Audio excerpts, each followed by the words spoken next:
Welcome back once again, ladies and gentlemen, to the Gamers Without Borders qualification event. We are here for our final game of the day as we shift regions one more time to head over to North America. Get ready for our final matchup here. It's going to be Parabellum Esports going up against the Gaimin Gladiators. Both of these teams lost their initial match yesterday. Parabellum against Space Station, and as well, the Gaimin Gladiators went up against the Leftovers and unfortunately faltered on the third and final map there. So now they face against each other for a potential elimination. One will move on as the winner, and the loser, unfortunately, will be eliminated from the running here in the lower bracket and will also lose their opportunity to go through to the main event. Either way, first map should be getting started in a few moments. We do have the bands available, so I'll run through them real quick for those of you that would like to see it. Once again, just keep in mind this is not the exact order of the bands, just telling you it this way for clarity. Parabellum banned out Bank as well as Clubhouse. Gladiators took their initial bans for Kafe as well as Theme Park. That led us into Parabellum having the initial pick onto Oregon. Gladiators chose to go to Chalet for our second map. Parabellum banned out Skyscraper. The Gladiators banned out Villa. That has left us with Border for the final map. So once again, just for clarity's sake, it is Oregon, Chalet, and Border are the three maps that we ended up on here. So we'll be starting our first map on Oregon in just a minute. As usual, of course, my co-commentator here, who's waiting very patiently for us a chance to talk, is Stokes. And I think we're pretty much ready to jump into it, Stokes. Let's just get your opening thoughts here while we're waiting for the players to ready up.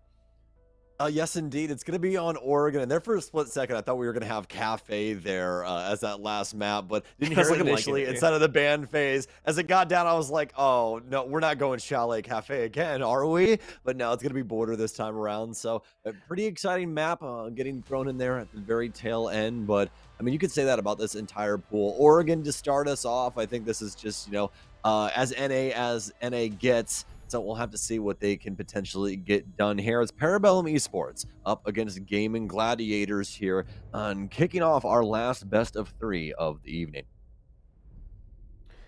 All right, let's get into it, ladies and gentlemen, and see if the Gaimin Gladiators can rebound after yesterday's loss.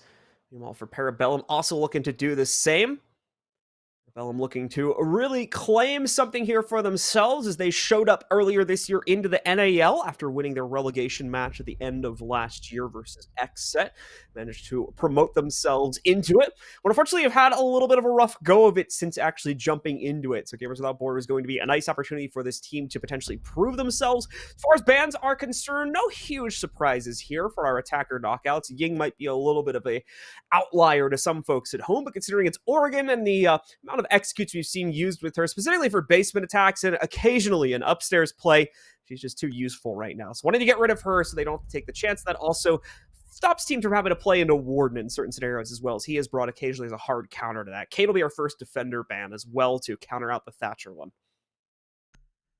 And what are Gaimin Gladiators thinking with their defensive ban? Looks like we're headed towards a Wamai, one we don't see all that often. We actually saw it a little bit more in recent history at our most recent LAN, but going to be a first-time staple here today, and it will be removed on Oregon. So going to force the hand of the defense to look towards Jaeger or possibly a Rooney for that denial, barring feeling the Jaeger instead of their first defense as they're looking to laundry supply, and also to notate it for some of the NA fans that are more than likely joining the stream, Azami is indeed out and ready for this event, so Jolton will be adopting that into the lineup as well. So let's get into it. Our first round getting started right now as Parabellum, of course, for the attacking side. No surprise for the Gaimin Gladiators with their initial site choices. They're going to go directly into the basement here. Usual, actually not the usual operators we'd expect to see. Court's throwing a bit of a curveball this one, adding Echo into the mix for it. Bit of a comfort pick for Arrow as well, bringing in the Alibi, giving him a little bit more movement here and possibly the confidence he needs to take some of those riskier gunfights. We'll, of course, have the clones be able to help out potentially with tripping up the attackers and getting some additional intel inside of these very close headshot-based gunfights. And then away from that, everything's looking fairly normal. Even the Azami, not going to be too surprising here. She has unlocked, as Stokes mentioned, so kind of expect to see her experimenting with quite a bit, given the amount of power she can bring to a defensive team setup. Now the power to shut down quite a few angles that could give the utmost importance to the overall offensive strategy. We'll have to see here though, but I'm a big fan of Parabellum's name here, John, inside the game. PB Spottert. It's nice little tidbit there, but I think our observer had to like panic type it in or something. he was just trying to get us into the map as fast as possible, and I appreciate that more than anything. So Blaz will start pushing us through here with some drone utility. You can see the head level peak there being guarded off now, allowing this player to play a little bit more aggressively, but Jolton just giving himself to the wolves. And Arrow, he's hanging around in the wrong neighborhood as well. Quickly gunned down from Blaz. Be a quick 2-0 here, and a great start for Parabellum. Barring still up, this was the player we looked to pull off a lot of the more suspicious situations here for the Gaimin Gladiators in yesterday's games, but more so towards the front of the round was where we saw him come into effect. This time, he's going to get found out quite early on here. His attempt to hold on to the first floor position, the drone spotting him out, but still not completely giving up the position just as of yet here. A drone will work its way past him.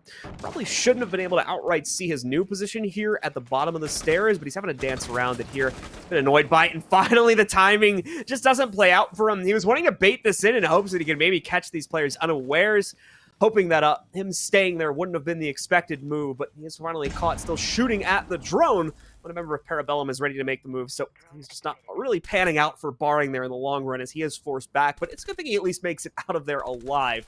5v2 would have been a pretty much surefire win for Parabellum, so at least the Gladiators have a bit of a hope to fight off this execute now. Oh, big problems coming in, though, as Blaz hits the quad kill. It's all down to Rudy, but Penguin already able to claim that as well. Parabellum quick to the trigger here. They're able to quickly dispatch all of the Gaimin Gladiators. Started upstairs in security and quickly faltering inside of their actual site setup. Yeah, indeed, Penguin. Indeed, the Frenchman on the French op has which quickly claim multiple bodies in that round. And round one will go the way of Parabellum. So Parabellum not having much of an issue clearing out either the extended game or the Insight presence there. Members of the Gaimin Gladiators trying their best to play around with it, Barring specifically just really attempting to push the envelope as much as he possibly could from that main stairs play, backstairs play, but just not working out ultimately at the end of the day. Parabellum far too aware, having too much of an advantage, and not really needing to care about the kind of efficiency of their execute, already having brought it down to a 5v3. Blaz also just waltzing right in, getting two more after he picked up the double already at the beginning of the round. Really set it up for Parabellum to have an easy time here. So we'll see what Gaimin Gladiators will adjust into now on their kids' dorms to try and prevent that same amount of success. Overall, though, Parabellum will be able to execute in the same way. We already seen a couple interesting wrinkles for them. Blaz will move off of the Twitch onto a Finka, the kind of expected support operator right now. And as well, Penguin is going to be jumping onto the Montaigne to add a whole new facet of annoyance to this attacking lineup. Have quite a bit of pressure here with the shield player coming in. We'll have to see if they can hopefully get some assistance in clearing things out with the gunplay from these LMGs. Gunner making his debut inside of this tournament with Parabellum. Had a pretty decent matchup against SSG yesterday and hoping to have an even better one up against Gaimin Gladiators here today. Penguin will begin clearing out the barbed wire on the main stairs. He'll slot the shield back into place as well as they're trying to take control of this eastern side. Some reinforcements here to try and bog up a lot of these angles, but an important one now is Arrow will fall back into an angle. A Gunner's been occupying, and so will Jolton as he tries to go for the refrag. Penguin with some solid insight as to what's happening inside of Attic as well, as they have another angle here. And now the White Stairs player done and dusted. Gunner for three. The hip fire here onto the smoke, and Penguin will get him. Penguin will more than likely go down here inside of the smoke, but no, he stays alive. Blaz will swing it out inside of Trophy. Actually, Games instead. The angle indeed coming from Trophy. Also get that final frag. And Parabellum with a quick 2 here as they're looking to see they can potentially change a skin or something along those lines. Well, I think somebody was using Ember Eyes or something like that.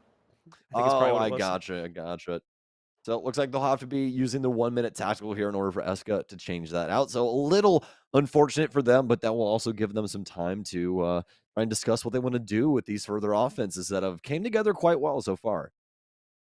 Just for clarity's sake here, as far as I'm aware, and the production can correct me if I'm wrong about this, I'm pretty sure those skins like Ember Rise and stuff, they are not necessarily banned here, seeing as I was noticing them being used in a lot of other games as well. So that's totally like a sportsmanship move coming out from Parabellum there, because I'm pretty sure they can use them if they want to. They may have just accidentally left it on because they weren't expecting to play into it here. And yes, we did indeed just get word from production. Yes, you can indeed use skins. So that is definitely a bro move if I have seen one from Parabellum there, Yep. taking the Ember So Rise off just or giving whatever skin it was, because there's quite a few different ones that can give you a little bit of a problem. I was actually telling Blue about one earlier. It's the Halloween skin head for Jaeger. You're like a skeleton pilot, so you have a really, really tiny head box and it blends in with everything. Yeah, so just wanted to give that clarification out in case anybody was wondering if we made him do that. We definitely didn't. He did that all on his own, which is why they also had to use the 1 minute pause for that, which is a bit unfortunate. They're not going to be able to preserve that until later on, but all good. As we get ourselves into the third round, though, Parabellum definitely in the driver's seat at this point. The Gaimin Gladiators with a lot of makeup work to work towards here. And unfortunately, still working on the first step of that. Parabellum taking so much control so early on. This is going to be another basement attempt from the Gaimin Gladiators, so maybe he can find some strength at the beginning, but it won't line up. Again, Gunner strikes true. Good time to mention as well, of course, the new pickup here for Parabellum. Gunner obviously doing a fantastic job in this matchup right now, as we see Blaz already claiming a second frag in the round for Parabellum now. Jolton, as well as Barring, both already gone. Quartz, however, able to respond to that, finally knocking out Eska, and a chance for Blaz to be taken down as well, but the shots come out too soon, and he's able to fend off that player back into the depths of the basement. Fortunately enough, Gaimin Gladiators able to stop this Calamity event. It seemed like it was a forced extinction here for these first two opening rounds, as time and time again, Jolton and another player being taken out. This will be the third time in a row, and Blaz yet again with a big kill here. Currently 7-0, the reverse James Bond within 3 rounds. Already some insane stats coming out from Parabellum, and this roster looking like they have a lot of potential ahead of them if they can continue on like this. Gaimin Gladiators down to their finest 2 at this moment. It'll be Quartz and Arrow to try and pick up the pieces of round 3. Yeah, more so an obvious agent rather than a secret one, but either way, the impact is noted here for Parabellum as they continue to excel. A moment on the outset of every single round we've played so far. Only 3 rounds deep, so there is time for this to change up. We have seen pretty momentum, or we have seen some pretty momentous shift. Our teams throughout the game played those today and yesterday, but at the moment, again, to give proper emphasis to it, Parabellum really taking control of these situations, and swiftly, too, not leaving a whole lot of room for shenanigans from the Gladiators. And this round is one inclusion of that as an example. Quartz is the only player left alive. He's able to sneak off a down before getting traded, but indeed won't be able to confirm that, so no points for him. Blaz shuts him down at the end of the round again, and it is another easy one up on the board for Parabellum, currently leading at 3-0. Blaz with over a 2.0 KPR at the current moment. He's got 8 kills inside of 3 rounds. Truly incredible stuff coming out from Parabellum yet again here. Round 4 up and on to it. Gaimin Gladiators not feeling the pause here just yet. Remember, Parabellum had to take theirs so they could adjust things.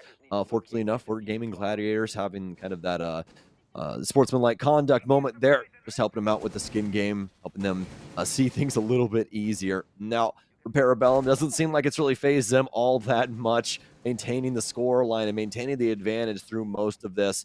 Looks like they are going to have a little bit of an issue, so it'll more than likely be coming back to us, but a decent amount of things to touch on inside of these opening moments here as we're about halfway through the first half. Parabellum with a very dominant opener, and not only that, but a lot of different players coming into this and being very active inside of different parts of these rounds. You know, we already had Gunner having quite the round, as well as Blaz picking up quite a few frags inside of round 3 there with that Twitch. I mean, some really, really solid stuff overall. Big problem right now is freedom of execution that Parabellum seem to have in almost every single scenario they're walking into. Just giving themselves free real estate, whether it's getting access to the freezer stairs area on the basement clears or walking through to places like attic or bottom light stairs. They're getting there unchallenged, and some of that is respect, it seems, coming out from the Gaimin Gladiators side, but to an extent, there's a lesson that was taught to me years ago by someone that goes by the name of Daze. People may know him as a Counter-Strike personality of some fame, some infamy, but he's always told me something really good when you're in these sort of like underdog-overdog matchups there, when you're in the position where you're kind of like expecting the other team to try and, you know, walk you around the map and really control the pacing of it. You've got to want to be the you got to be the one to play unpredictably. You got to want to be the one to play in their face and make the moves that they're not expecting. And unfortunately, we're just not getting that right now out of the Gaimin Gladiators. They're falling very much into a pattern that I think Parabellum, given their experience, especially in Pro League now, can read into very easily, and they're just shutting down every type of swing attempt because of that. And then aside from that, fortunately for the Gaimin Gladiators, they're just losing the confidence to even try them. So they're just sitting back in default positions and getting hunted down one by one, it seems, in a lot of these rounds right now. Yeah, it's a pretty rough ship that they're running over there right now because they're kind of getting slammed. That's the problem. Like you said, it's kind of an ego check when it comes into that. You have to be really confident in yourself in a game like this where there's these very tiny gap, minuscule moments where you have to be very decisive. And just a little bit of hesitation can mean certain death. And that's what we're seeing a lot of this time is where they're just quickly being shut down, especially from the info game of Parabellum. I mean, those kills are not randomly happening inside of the first minute. I mean, even inside of the first 30 seconds, a lot of these times, they already know where these players are, and they are quickly executed because of their positioning inside of the map, granting not only 2 kills in most times, but also a lot of map control over to the offense that they're not able to fight for in the same way because they have such a low man count. Then it's even more high risk, but the reward might not even mean that much because what happens when they equalize and they lose another person? You make a good point about how quickly Parabellum is executing into these two. That's part of the problem as well for the Gaimin Gladiators. They're getting shut down so fast. They don't even have time to come up with like an alternate. Like they're not being given enough time to send some flanker up an alternative staircase and try to get someone to the back end. It's just all happening so quickly. So they need to try and at minimum find some way to slow down the pacing, make Parabellum respect them a little bit more, because at the moment they're just walking through the motions, checking off every item on the checklist and really having no reason to slow their pacing down because they're just not being challenged appropriately enough right now. And even when they are, it's fairly predictable, as I was mentioning with my previous point. Then we're back to the game now, folks. We're going to head in, and indeed we are. Let's go ahead and jump into it one more time. If you are just getting with us, it's Parabellum versus the Gaimin Gladiators. Obviously, that part's on your screen, but what you may not know is that we are in round 4, and Parabellum have the ultimate advantage at 3-0. Gaimin Gladiators is going to go for another basement attempt, so we'll see what type of delay they're able to work towards. Already a small change-up being seen there, and Rudy bringing the Tachanka. We did have a smoke soft lock for Quartz also, but that's been switched over towards Amira, so it's looking like we're just going to stick with the usual 1 delay operator. Yes, indeed. And obviously, since these are professional grade players across the board, they're obviously going to be able to know what they already banned out. So don't worry too much about that, as you won't be having to see any of them. Just a reminder that Thatcher is indeed removed here. So that's the big player going into this one. As we'll shove off now yet again here. It'll be a basement defense for Gaimin Gladiators. I'll have the mirror into play here for Quartz, setting things up over near the back end of the defensive setup, just trying to get things deconstructed, especially for Freezer. A lot of angles existing here, and Rudy going to have a lot of capability to shut things down here. No smoke along for the ride, so he will provide most of the spatial denial here for the defense past any explosives they want to try and use with Quartz. Obviously, Arrow coming through as well to try and work around these smokes that we've seen Blaz continue to use. And just to remind you, Blaz is on a hot streak at the current moment. Even though it says a 0-0 scoreline for him, he's currently 8-0 through 3 rounds and looking to continue on here with round 4. We'll try our best to keep tabs on that, but make sure you go ahead and check out the CGG stats, assuming we have them on this stream after the game is over, if you want to be acquainted with how this all broke down inside of the map. But away from that, Parabellum looking to continue their tear, and Waz looking to continue his flawless streak here. They'll start out with a quick clear from drones to the small office up on top of the small tower. Obviously not going to find much lurking around there, but they're just being safe in the event that the Gaimin Gladiators really want to try and throw a real curveball at Parabellum. Obviously won't be happening. So Blaz is free to move down the yellow hallway and establish positioning outside of Freezer stairs, as well as the security room across the way. And this is, again, giving you that example of what I talked about before. No resistance here because the Gaimin Gladiators are too worried about being pinched out or having to give up that position while not being able to do much from it. So Blaz is going to have free access right from the beginning of the round to already walk down Freezer stairs. Now, at the bottom of those stairs, there's obviously a much greater challenge awaiting them, both from the cover that we can see Arrow that has deployed for himself, as well as the jump up he has to work off there too. A little bit of a finger fidget, I think, for Arrow as he accidentally chucks out the nitro, but those are retrievable, so he's going to be able to get that back in his pocket. He was getting a little scared whenever that happens. Just one more misclick away from death in those situations. Twitch drone with a very solid grab of the mirror window, but also the type of barricades making things quite difficult for a bunch of different angles. Have to destroy one of those pieces of utility with the secondary explosive round here. Rudy also launching in continuously with the fire launcher here. Rudy more than likely be able to hold on to this for some time. Still has 9 of these fire grenades in his pocket. You still have cords on the Mira as well, but he's been droned out effectively. That means that Parabellum Esports more than likely just about to bear down on the location, and they will indeed. Some stun grenades in and some damage dealt to him as he crosses, but he won't die just yet. Parabellum having trouble getting that opening kill here. The strategy from the Gaimin Gladiators to play all back in the site has worked to delay time, but now that Parabellum is ready to execute, we have to see if it works out for them to frag it out as well. Could become a bit claustrophobic with so many members of both squads still alive here, and in that chaos, PB could still reign supreme. But to start, it's a 1-for-1, but Blaz pushes it back into his team's favor. Now with 2, however, never mind, 3 for the round for him, knocking out Quartz, leaving just Jolton and Rudy in the fight. Rudy's ready for a challenge, though. He fends off Blaz. Now Kool-Aid, as well as Penguin going down, too. Shutting it all out, leaving just Eska in the fight. And he hasn't even entried yet. He still has to take out this player hiding out behind the mirror window, and he won't even be given the chance. Jolton shuts it down, and finally a successful defense is put up by the Gaimin Gladiators. A huge comeback there with Parabellum trying to force their way through Freezer and Laundry, but not capable when it came down to contesting these mirror windows, and more often than not inside of that round, contesting Jolton as he took down a multitude of different Parabellum players. Kids Dorm's now on the docket for Gaimin Gladiators, and feeling as though this Tachanka could work out for them yet again inside of this round. Still quite a ways away from trying to tie things up here at Parabellum, or guaranteeing this for this side as they quickly put 3 on the board, but still have a lot of time left to see if they can continue to add to this tally. Parabellum finally slowing things down a little bit.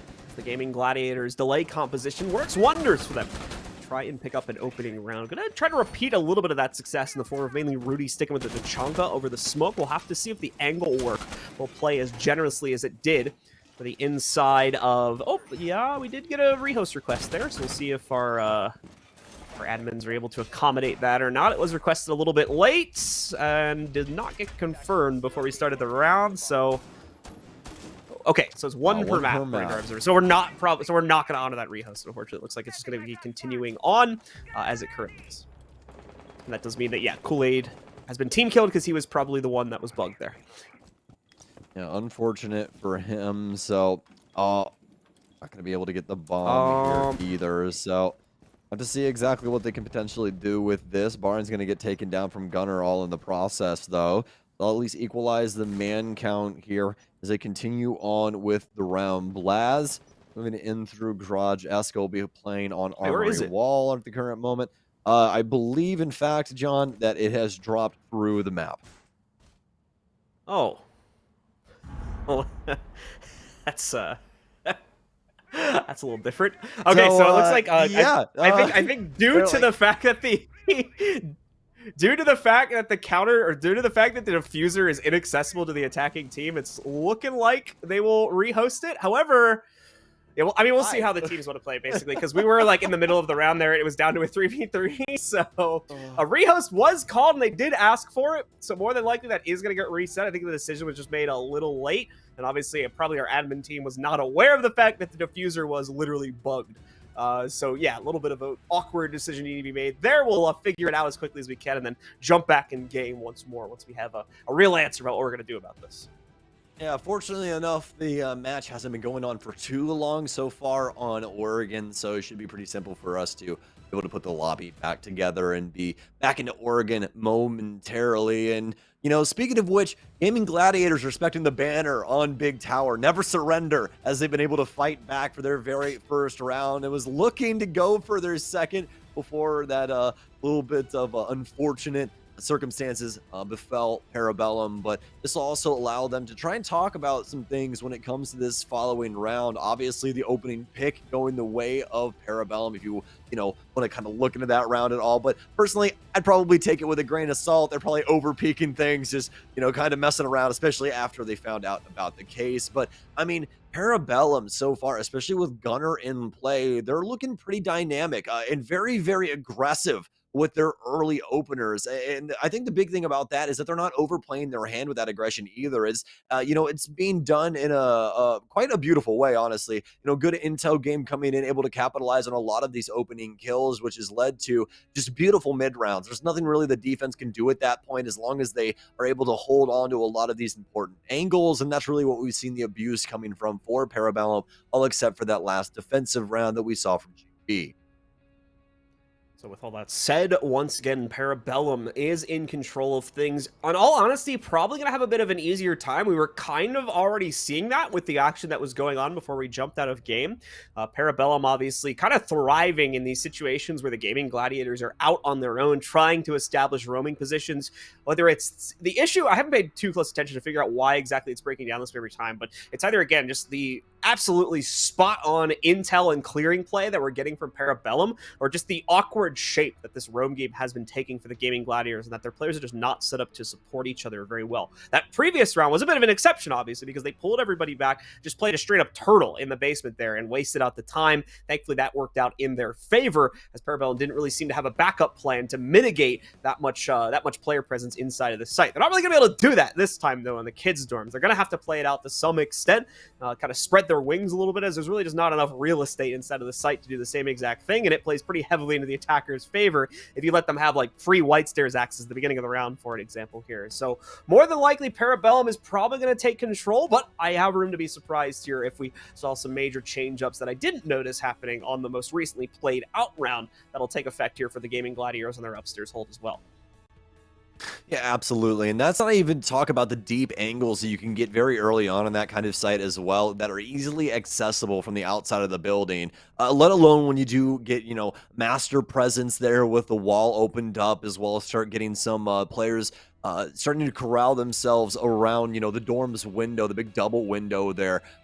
So, I mean, we even saw it inside of the last execution there from Parabellum, that there were so many people that simply died to just the game's window, as Gunner is just holding it down with the LMG. Everyone crossing back and forth, you know, through his lens, and he's able to take down 4 people from a singular spot. And that's really the threat that you have to deal with on that top flare. There's always going to be a shark waiting in the water right outside that window. So you have to be really, really aware. And even to this day, this has been happening for, I mean, who knows how long now at this point, John, especially in recent history. This window has been so important to this top floor, and yet still people are just throwing themselves to the gaming window gods. I mean, I really don't know what's been going on. There must be something in the water when it comes to playing that area, but it's definitely plaguing GG at the moment.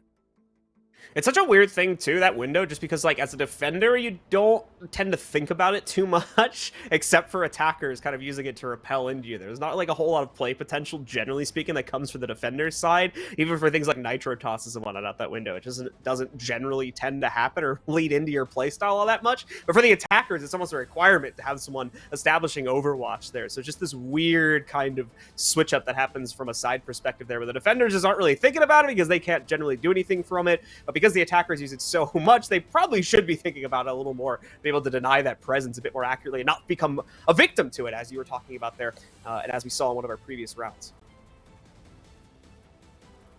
Yes, indeed. Actually, funny enough, speaking of that window, I was watching some random like Siege YouTube video like a couple of weeks ago, and it was like some Electroclaw setups that they were doing inside this video, and one of them was to chuck the Electroclaw out that window and onto the gutter of the roof, and it will actually electrify the right-hand panel. Now, I don't know why you would want the Electroclaw outside, but it does work. So if you want to hand over some of the utility to the offense, you can do that. It's an option, but it will seal up that wall there for you if that's what you want to do. But yeah, we're looking to see what is going to happen with this top floor defense here yet again. We could see some pretty serious adjustments. Obviously, that last defense on this floor, a pretty critical blunder happening with that easy 4K for Gunner. practically gifted over to him. So they're more than likely looking to circumvent that this time around. Could see some very important utility kind of brought back in closer into the deeper parts of the site, trying to play more of a turtle-esque setup to worry about angles that could potentially be fatal.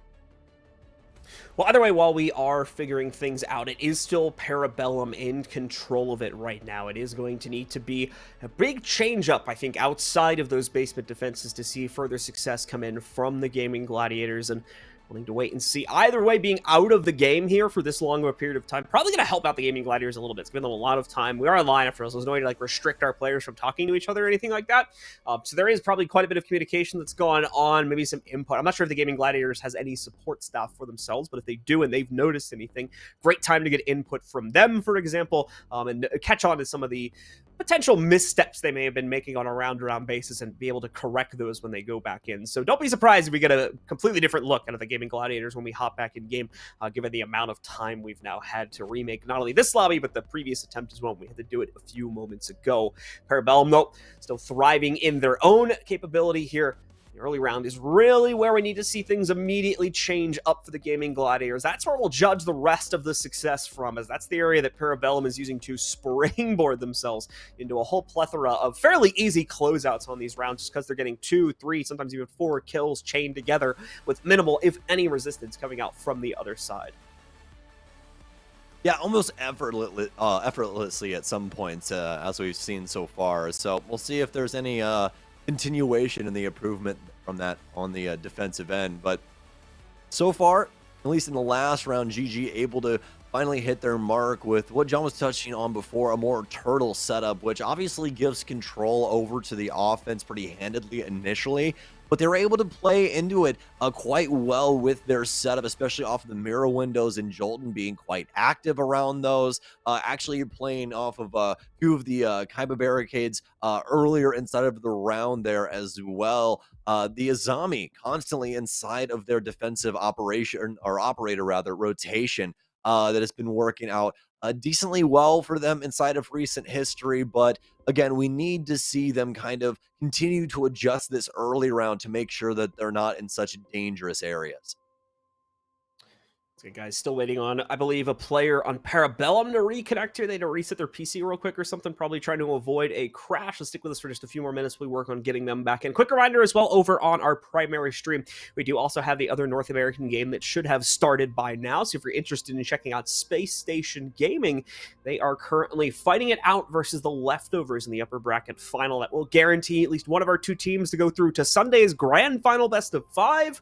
For the loser, they will have to face off against the winner of this match as well.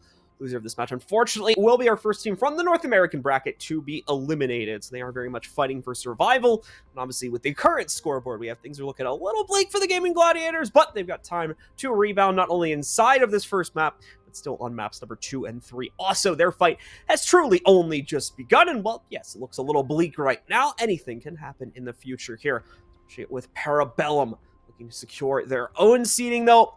Looking to secure a nice land finish also.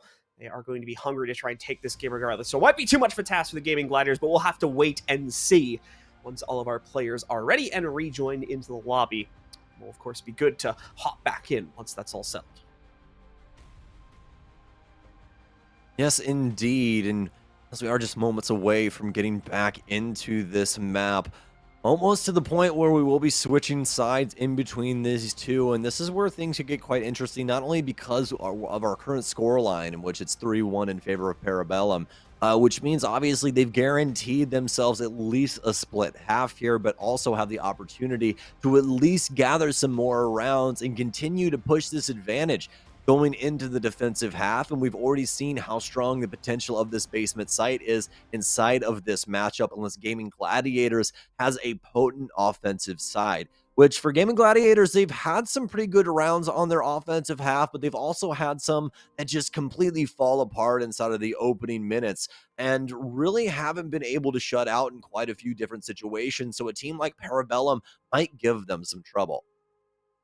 The other problem that they're going to deal with too is if Parabellum knows that they're kind of controlling the game in all facets right now, they're definitely going to get aggressive on the defensive side. They're going to try to go for like these security room setups and whatnot against the basement hold. And if the intel game and the communication game, more importantly than anything on the attacking side, is not on point for the Gaimin Gladiators, they're going to get tripped up by that. Those players are going to run circles around them inside of that opening minute or two, and things unfortunately could continue to get a little bit even more so drastic than it already was. The good news is though, intel game is a little bit rougher to work on the defensive side, so no guarantee necessarily that that's going to happen.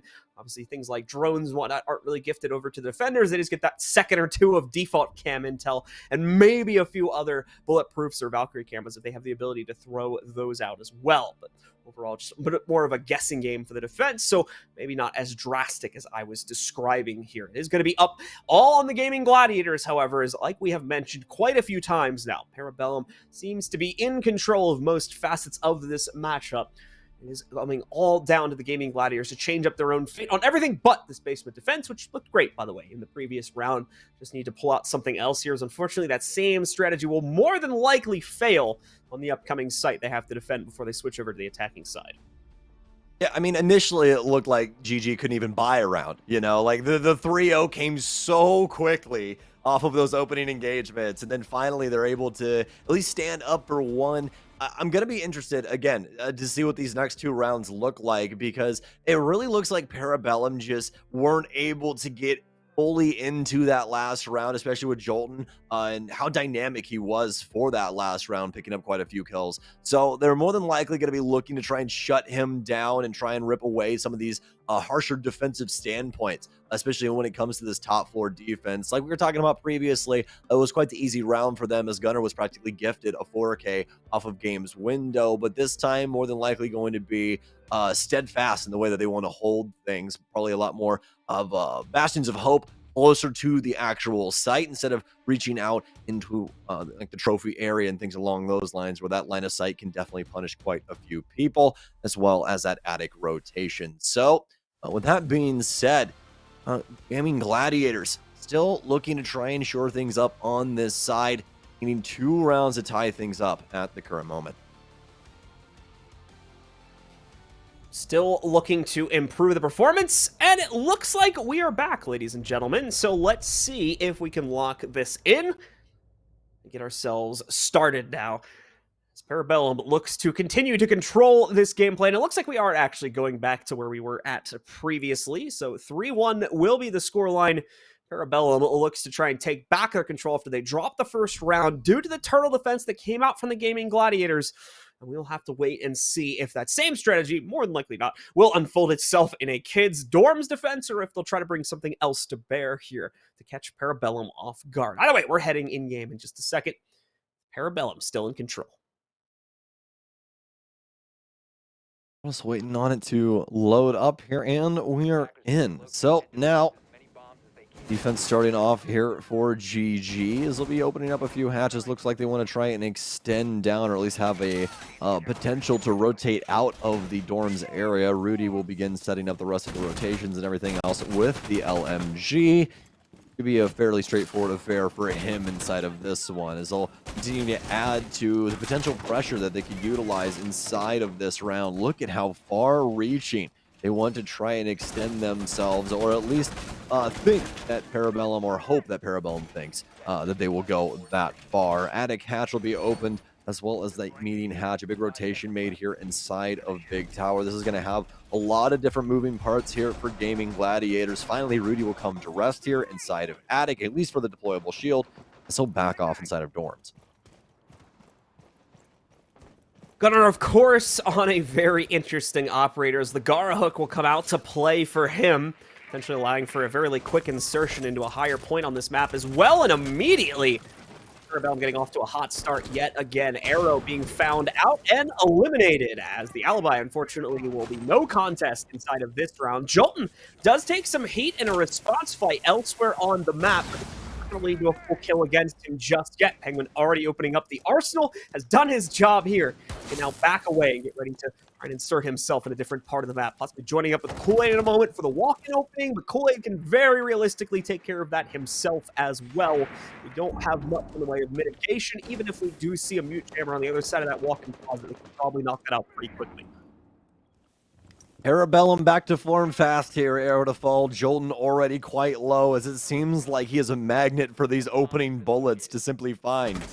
Drones in, will find Barin's location. He's got to worry about this kitchen barricade as well. If there was any aggression from Parabellum, he's more than likely dead in that animation, but fortunately enough, not for them at that moment. Instead, that's going on the other side of the building where Jolton's grave now lies. Some stuns in for Kitchen Quartz with his own kill, but Gunner's gonna knife Rudy. Where did that happen at? Rudy now dead, and so is Quartz, as White Stairs is completely Parabellum's. Barring now the last man alive, and it's all over for GG. It's Parabellum with a 4-1 lead. So Parabellum continue to excel, continue to take over this matchup here, as it does seem as though it might have been just a fleeting strategy that found the Gaimin Gladiators success downstairs on their basement hold. We'll be testing that a little bit now as they fall into a meeting room and kitchen defense. Once again, we'll test our extension capabilities for our defenders, as they do need to deploy themselves out a bit more widely to properly defend these two sites. Parabellum, same time, mate, will finally contend against a little bit more of that aggression directly instead of being able to avoid it outright. So in our previous matchup, our Latin American team was able to sneak another defensive round in by falling back to this site. So we will wait and see if the Gaimin Gladiators can do the same exact thing here against PB.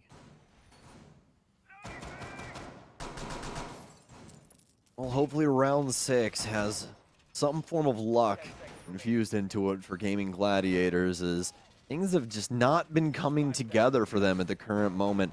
Gonna be the meeting room kitchen defense here for them. Obviously, that means that Parabellum's more than likely leaning towards a stage plant, and you can usually tell this by what hard breach they want to try and bring. This time around, it happens to be the thermite.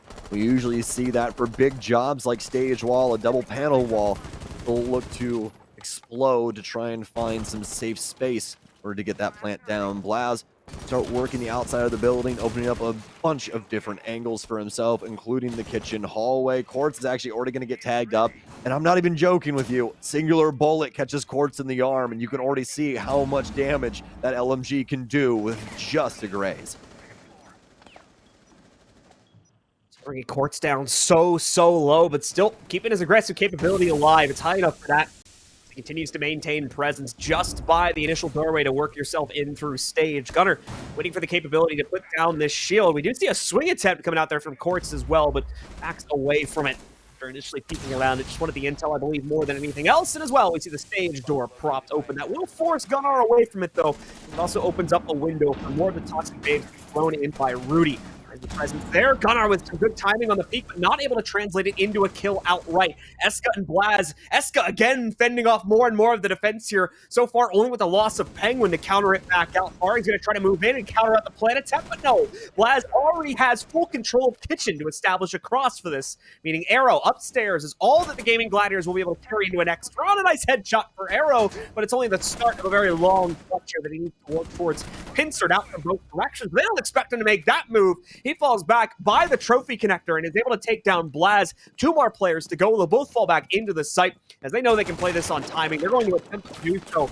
Zero reached the toughest point of this clutch yet, nearly caught on the drop down from the hash, but still keeps about half of his HP in play as he makes the move to get himself out on top of stage, where he'll finally meet his match against Kool-Aid. I mean, that was the Eska play if I have seen one. He just sneaks his way in through security unbeknownst to any of the Gaimin Gladiators members, and he pulls all of their aggro over towards that area with a nice 2K that allows the other members of Parabellum to start pressuring the front end of the play and forcing Gaimin Gladiators into a pseudo pinch where all of them have to try and make their way back to site, but they start dying on that re-entry as well, as we see Blaz with a big pickup with the Finca swinging through for a split. It's leaving Arrow all alone on his lonesome upstairs inside of Attic. Now 5-1 half here for Parabellum, showing utter dominance here on map 1. Parabellum looking to secure a quick victory for themselves here on Oregon, but they will have to contend against this basement hold at least one more time for the Gaimin Gladiators. This could potentially be a good springboard for the Gladiators to at least find some centering for themselves. We saw in a previous attempt, just playing this into a bunker hold worked out very well for them. The Gaimin Gladiators could not find a clean entry or two that were needed to get them real access to this site and close down on a quintessential round that could have allowed for a 7-0, but obviously has denied it here. Gaimin Gladiators going to look to see if they can negotiate a second on it, but for Parabellum, they're looking to get revenge for the beginning of this half. Drone already off the board for Gaimin Gladiators, but it doesn't mean much when Bahrain in the opening 15 seconds hits a heater on Blaz. Doesn't even have an opportunity to move an inch. An instantaneous frag grenade goes off, and he's dead to the world already in round 7. That's what Gaimin Gladiators needed inside the last round, but they'll get it here in the opener. So now, with that being said, they'll begin propelling themselves through the rest of the building. The drone still spun up, as we'll have the Finca moving in for more of a kitchen side play. Half courts looking even farther into the building, looking to see what's going on around freezers. They'll adopt some new angles towards this side of the building. New angles need to be played into here. It's Parabellum to try and control things for themselves. The Gaimin Gladiators as well. Early control maintained and the upstairs being cleared out. They'll build into a bit more confidence here, but Parabellum looking to deny as much of that drone intel as possible. You can see the player on the back stairs able to knock out at least 1 or 2 of these drones as they work their way by. Barn will go for a Hail Mary nade, and unfortunately, not going to end up connecting onto the Parabellum members of this roster. They'll falter further back into the basement, be able to avoid that damage without too much of an issue, and the rest of the upstairs positions now cleared out as well. They'll be clear to move themselves down into a final battle for control over the basement. Fairly early on in the round, they'll reach this point too, so Parabellum taking a similar note to what we saw from the Gaimin Gladiators, not trying to contend against this aggression from the Gladiators too much, especially after losing Plaz in the opening gunfight. Skyros getting set off across the map, trying to make some new angles, especially for the boiler door down here that could have helped them to dislodge any player trying to hold on to construction, someone like Eska inside of this area, but he's playing more towards pillar at the current moment. On the Zone 6s will be able to take down that barbed wire on the back stairs. ADS still at the bottom though, so any frag grenades that they do have won't be able to be utilized there just yet until they're able to clear that out, but they still have plenty of stun grenades to their name in that case as well. As for Gunnar, very forward position for him inside of elbow, but he'll back off and begin reinforcing things. As look at the time, only 20 seconds remain, and Eska's got to pick onto Gaimin Gladiators. They've wasted all of this clock, and now with their pick being equalized with Eska, will continue to swing. Rudy not able to get the kill. Eska going back and forth, and Bahrain finally able to pick it up, but not before both of them go quite low on their power. Kool-Aid, oh no, able to pick up 2 quick kills. And as you can see, Gaimin Gladiators will hop off of the defuse there at the very last moment. We've seen some plays recently inside of this corner from some pretty solid smoke players. We'll get it yet again here inside of Supply.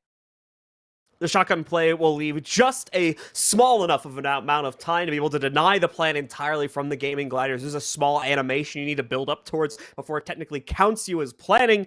And our last player from the Gladiators that was trying to put that down to the ground, more than likely getting caught up in the middle of that and just ran out of time. So close for the Gladiators as the plan more than likely would have led to a successful round as well, but falls so short because of one mis-scouted area on the map there. Giving Parabellum their 6 out of 7 rounds here. 1 more is all they need to claim.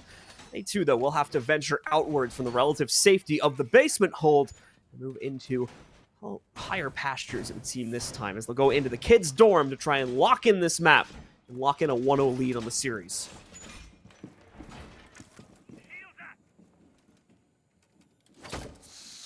Some new additions here being added.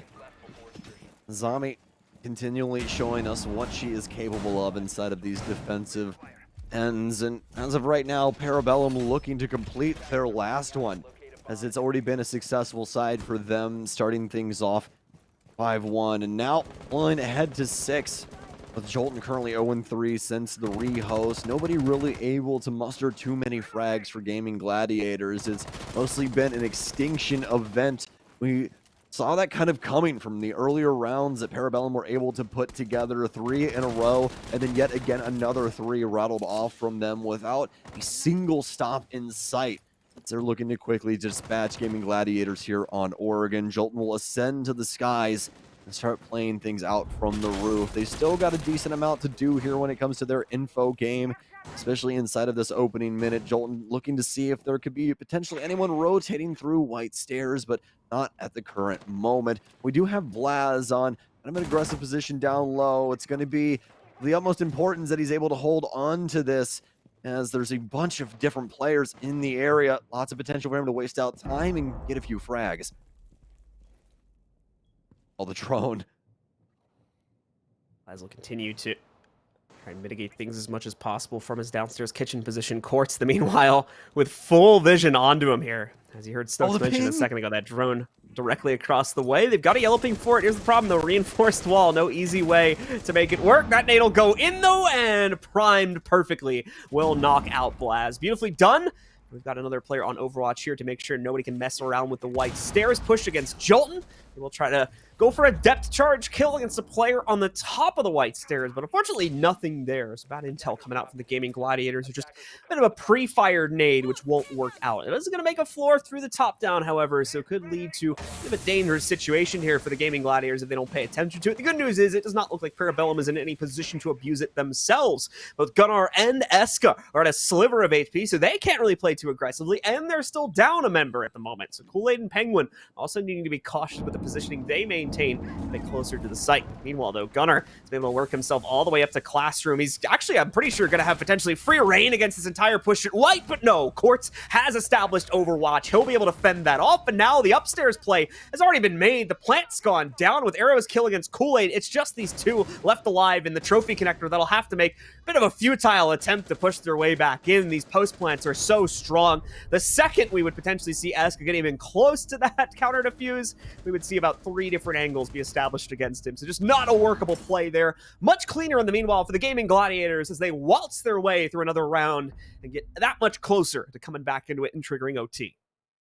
It took them a minute there inside of the opening time, but they were able to hit their mark, and that's the more important factor here, especially when it came to the kitchen hold. Able to quickly get rid of Legion and kind of steamroll their way into sight and getting a plant down in a pretty easy fashion. A lot of damage going on to the Parabellum members across the board, including a lot of the site players, forcing them back over into Trophy, where we saw them try and reconvene with the site, but Gaimin Gladiators making it a home of their own, and they had squatters' rights at that current moment as both the Parabellum members were taken down pretty handedly. So now, with Kitchen and Meeting on board now for Parabellum, they're looking to yet again close this out, but an interesting fold here coming into the defensive strategy. You can see one of the panels actually broken open for stage instead of being reinforced. That would give them a pretty easy access to that stage. While it looks like Parabellum wants to try and play this out a little bit more aggressively and not give Gaimin Gladiators such an easy foothold. That does mean that there's going to be pretty big emphasis going on here from the Parabellum side on making sure that they don't lose the connector itself or the double door room there that leads into Meeting, just to ensure that they don't open up such an easy angle for the Gladiators to utilize. Gladiators are going to have to notice that themselves, however, so it'll probably be a bit before we see any potential audible being called for them. They need to clear out some other points on the map first. Starting out with the small tower play, it looks like, for at least Quartz and possibly Rudy as well. Though Rudy may be heading towards taller pastures over towards the other tower. Jolton also keeping Overwatch on a potential play that could come from the white stairs window. Not going to see it, though. Parabellum, as you can tell from our silhouettes, are nowhere near here, keeping themselves contained to the kids' dorms area upstairs, as well as the big tower, where already Penguin has been able to jump out and find success taking down one member of the Gaimin Gladiators. Unfortunately for him, though, this is also where the large majority of the Gladiators decided to stack up, so they were able to not only trade that out, but apparently negotiate a second kill versus Gunnar as well. That's only the opening minute. Already 3 bodies lay across the field here on Oregon. Some drones coming through Meeting, and Kool-Aid will be able to at least get rid of one of them. He's actually going to get tagged up from a far back angle. We'll be able to run back into Kitchen here. The Kitchen, at least window, almost fatal to him as well, but fortunately enough, none of the Gaimin Gladiators managing it at that moment in time. Still plenty of drones for Gaimin Gladiators to try and work the reconnaissance game here, see if they can potentially find any of these Parabellum members. as they're holding things down closer to sight. So that soft breach wall to worry about here, but fortunately enough, they do have quartz on the Osa, so these shields will be extremely helpful in trying to mitigate the damage that Parabellum will be capable of in a situation like this.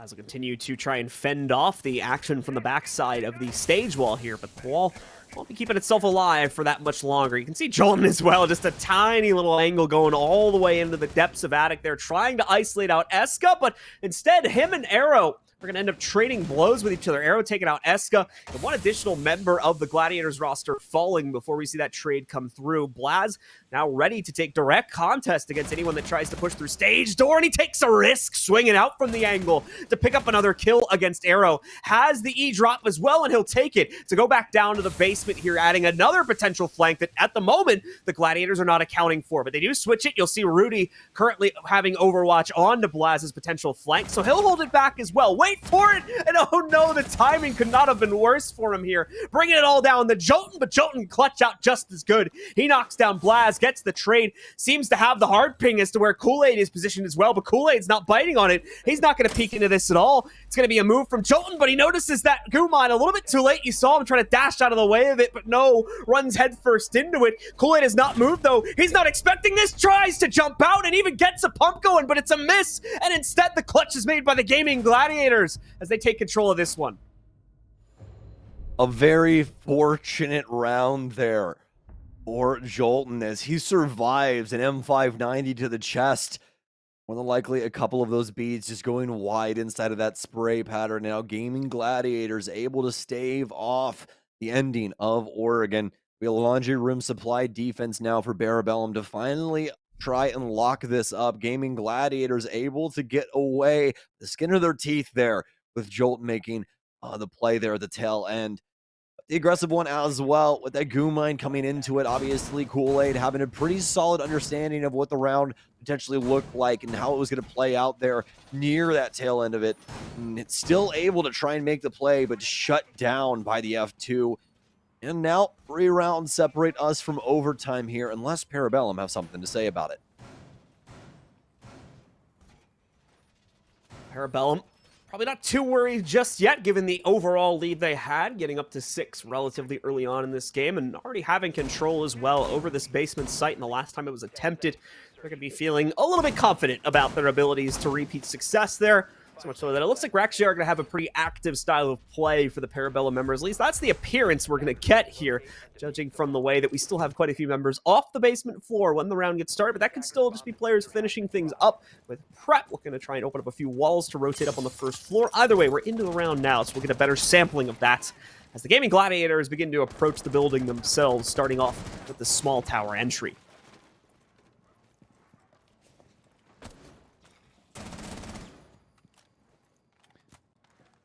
Dead quiet here inside of the opener for Parabellum. Don't want to see any action over towards showers just yet. Playing this one pretty close to sight, but we're going to have 2 lone members out here playing around the meeting area. It'll be Gunnar currently tucked into Split and Eska, who's transitioning into T2 for Big Tower. Some presence around this area as well as actually Blaz is going to be playing inside of Garage as well.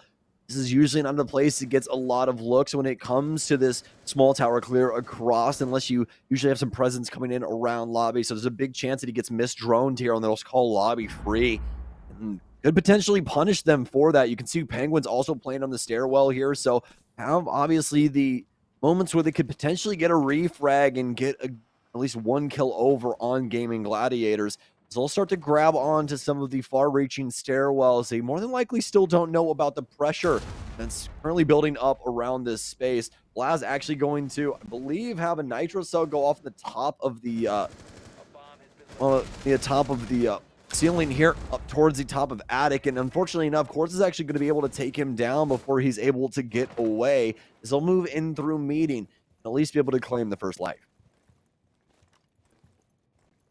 One member from Parabellum down, but quite a few more to go. The good news is, though, not going to have to deal with any outside of the basement floor from this point forward. Gaimin Gladiators do get full clearance. That means they can focus on their descent into the basement with the remaining time that they do have. Decent amount of it, too. They're going to need to get the formula going for how they look to approach this. 3 players moving into freezer is going to be quite hefty, and we can immediately see how the scramble causes issues. Kool-Aid able to run out from his freezer stack position and steal a free one away. That's Arrow getting eliminated from the Gaimin Gladiators side, as well as a Yana too, so any additional charges on that Gemini now going to go with it. That potential free drone in now not going to be available, but with 5 drones available, it shouldn't be too big of a loss here for the Gaimin Gladiators roster as they look to make up for that now with their push into freezer itself. Yes, indeed. Nades Prime trying to score a goal here.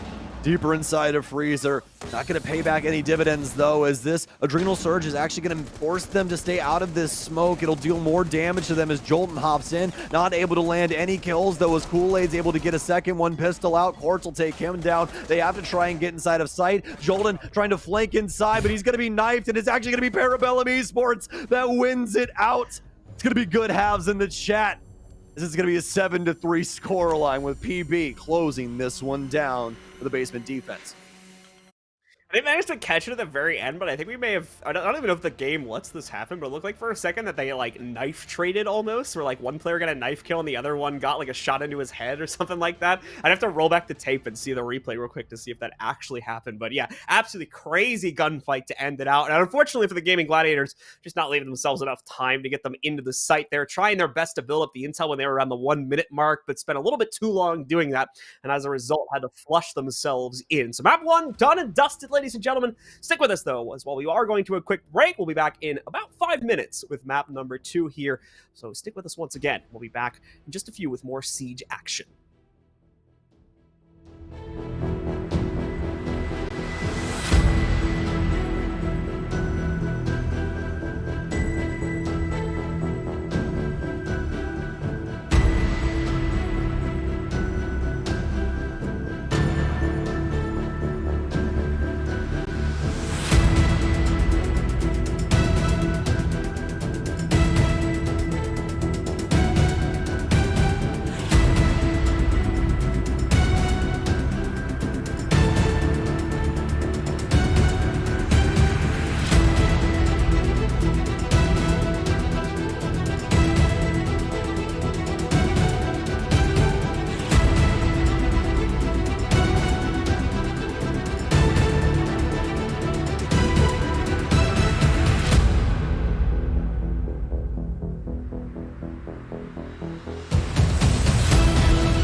And we are back once again, ladies and gentlemen, potentially for the final time this evening as we get ready to jump into our second map here. Parabellum and the Gaimin Gladiators. In fact, I think we are ready to jump in game, and in fact, we are right now. So let's get into it. Our second map is Chalet. As we discussed previously, Parabellum is in charge at the moment with a 1-0 lead after taking swift control of our opening map on Oregon. They're going to look to do the same here for map number 2. Well, Stokes, let's get your opinion. You think they're going to be able to do it? It's looking good, right? It is looking pretty nice, but this is going to be the Gladiators pick, with Parabellum obviously wanting to start on offense. It's a favorable side usually here on Chalet. So Gladiators already with a pretty hard-fought opener for their favorite map. It's really going to be up to what Parabellum are able to try and gather control of on the superior side here. They're going to have their offensive band now. Thatcher already removed, and what's going to follow through for Parabellum? How will they hamstring themselves as they'll be starting on this side? It's going to be the Flores. We've been seeing that quite a bit, not only in recent history, but quite a bit here at Gamers Without Borders. Yep, definitely the case. So, no huge surprises when it comes to our attacker bans. Time to see if there's any change-ups for the defense. More than likely not. The defender bans are fairly static as of the past few months. So unless one of our teams wants to throw a real curveball at us, we could have that happen, but more than likely going to fall into usual meta. Trident Serum starts out well, with Mira being banned out for Parabellum's side, just leaving the Gladiators with their own choice, and we'll see what they want to knock out. In all honesty, I would not be surprised if we end up with a zombie here, seeing the amount of power she could exercise towards just from one of our LATAM games yesterday on that library extension, but no, Valkyrie's still too useful as well, so they'll choose to knock her out instead. Actually, not too surprised by that decision as well, with the Gaimin Gladiators having the start on the defensive side. They're more like going to want to utilize that kind of abusive nature of how you can bolster the library spot from a zombie and a few other places too. So we'll see that come into pretty much immediate effect, it looks like. We'll be going to kitchen and dining for the first hold. Now, not only is it going to be kitchen and dining, but it's also going to be kitchen and dining with the Tachanka as well as the Azami coming in from courts here. So potential for a lot of these windows to be locked up, and a couple of these doors as well, with that castle working its way in. So excited to see what the strategy is going to look like from them on this kitchen dining defense. Not necessarily a site that you see off rip by a lot of teams. Usually we see master bedroom or potentially the basement, never really this site. I mean, well, quite a few teams even going to gaming and bar before they come here. So looks like we're going to have to potentially have a rehost here right off rip, unfortunately enough for Parabellum. So means that we will be coming back to us here shortly, as we will put together back the server and get back in momentarily. But just to remind you guys that you only do indeed get one rehost per map here. So that is going to be Parabellum's going out the window pretty early. Yep, so Parabellum not going to be able to use that in a future round. Hopefully they don't run into any further crashes. Unfortunately, the client hasn't been the best for that as of the past few months, so no guarantees that won't happen, but we'll have to wait and see how things end up breaking down there, especially if it ends up putting them in a situation where they've got another game-breaking bug like what we had with the diffuser, and in that situation, we'll more than likely give it to them again. Obviously, I'm not an admin, so I do not speak for them. All the decisions will be purely at the admin's discretion, but we will wait and see how that all plays out. Either way, just going to put the lobby back together real quick. Thankfully, it's a fresh game, so it shouldn't take too much effort. We just got to redo the bans and whatnot real quickly, and then we will be jumping back into it. Starting fresh from that first round, as I said, there's been no place. We only have the discussion points from the previous map to go off of. No real surprises in the operator ban department either. Like we said, they're leaving a zombie in, just banning out the usual expected operator of a Valkyrie gone now. So we're going to continue to see her exercise so much control, especially over the upstairs portion of that map. And for basement holes, she'll come in quite effectively to be able to block off some of the access points too, and maybe give the snowmobile garage kind of contention point a bit more fighting life there if she can expand the capabilities of the defenders that peek out from that doorway. Yeah, it just really feels like she's part of America's Home Makeover. She's just constantly rebuilding all of these sites and making it a lot easier to play across the board. Even when it comes to these extended holds, like you were talking about with library, but a million different applications for a character like this. It's almost unlimited with the capabilities that you're able to really go for, just because of it being kind of a free-flowing operator, unlike Castle, where you have to dedicate things to doors or windows. So it's going to be a bunch of different ways we'll more than likely see her utilized going into the future. And yet again, another bout with her in. So we're going to be able to experience her a little bit more here today.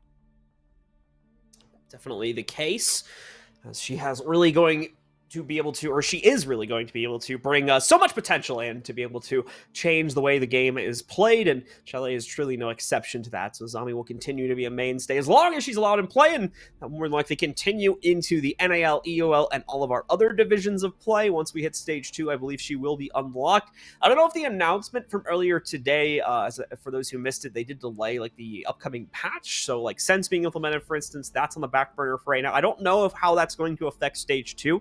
We might have, like, I think a week or two of play where we potentially are just either on the old patch, or maybe they delayed the tournament for a week or something like that. We have to wait and see what how Ubisoft decides to handle that, but there could be some change-ups there where we kind of get it in the middle of the season too. We're not only going to get a Zami.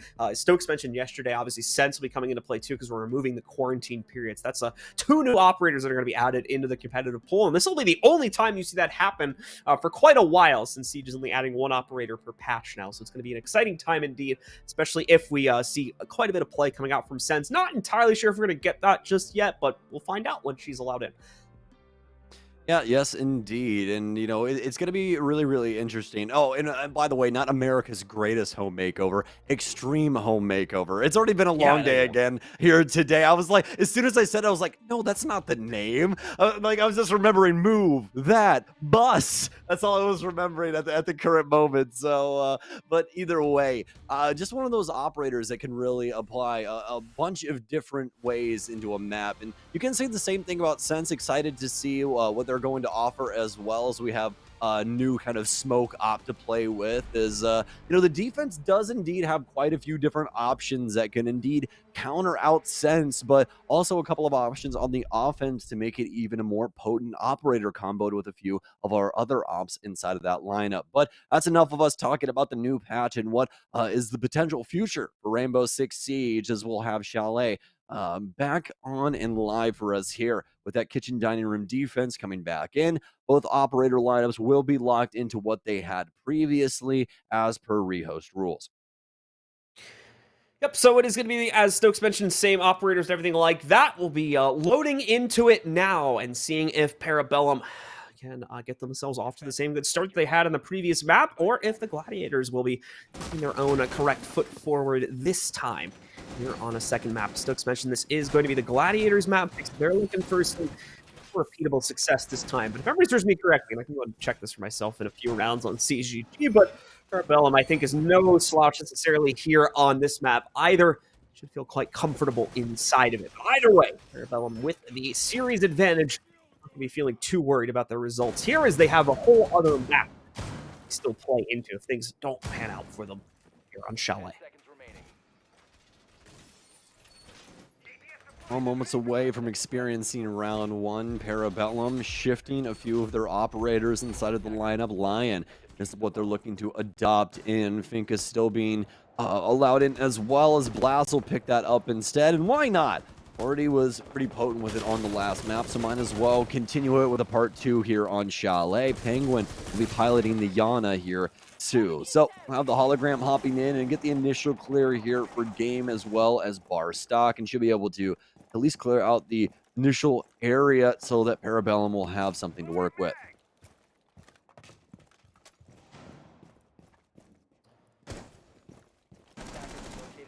We have Aska continue to move himself forward, having cleared out the library positions. Are going to need to put some serious effort into knocking things out over here, but actually taking a look at this. Yeah, what the heck? Quartz, I thought he was in the basement for a second, but it looks like Quartz has already made the full insertion into the site, has control for himself here as he moves out, but unfortunately trying to make up for the loss of Rudy, as we see some of the members of Parabellum moving themselves forward, continue clearing out this upstairs hold and continuing to allow for PB to maintain that control for themselves here. Parabellum moving forward, still a bit quiet after they managed to find that first kill versus Rudy. Away from that, it's going to go relatively inactive, as they've been unable to hunt out Quartz or anybody else near the site just yet. Still working on clear, and I think mainly barring right now, but might be bypassing him entirely. Same can be said for Jolton upstairs too, as there's a big priority focus on knocking out these reinforced walls sitting next to the site. So Parabellum might very well be getting ready for the execute regardless. Yes, indeed. Parabellum now stringing themselves upon a lot of different parts of this map and maintaining man advantage. And not only that, but actually making it even more difficult for Gaimin Gladiators to try and pull this one back. This anchor getting heavier and heavier. That stun will eventually go off as well, as Jolton will be blinded, but trusting that none of the Parabellum members will move an inch. And he's right. Ports now with a challenge downstairs will at least be able to apply the Kiba barricade. We'll back off now of West Main, but that's still going to allow some movement in both quick kills coming out of Parabellum in two disjointed fights, as they'll be able to take this first round. So Parabellum keeping things strong, keeping things under their control as well. It takes a little bit for them to wind up the confidence to get into the site, but after that first kill, can't be too surprised they play it that direction, as once more they had the overall right to initiate there and didn't necessarily want to throw away that advantage, just going for a 1-for-1 trade that could have ended up going in a poor direction.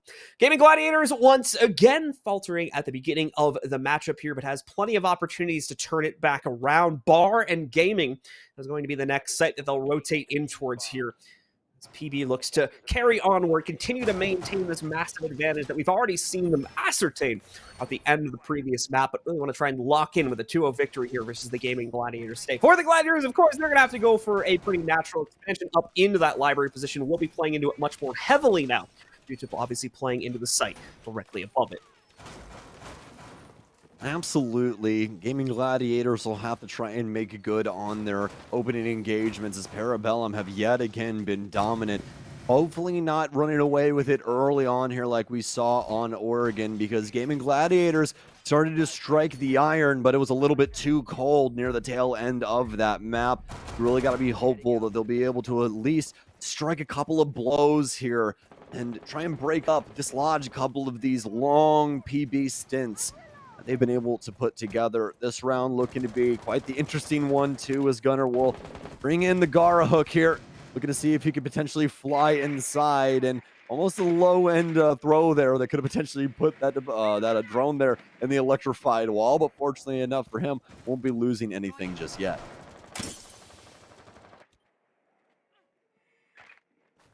PB with no early round success for themselves, but Blaz is probably going to be able to find it there, just as I bring it up here.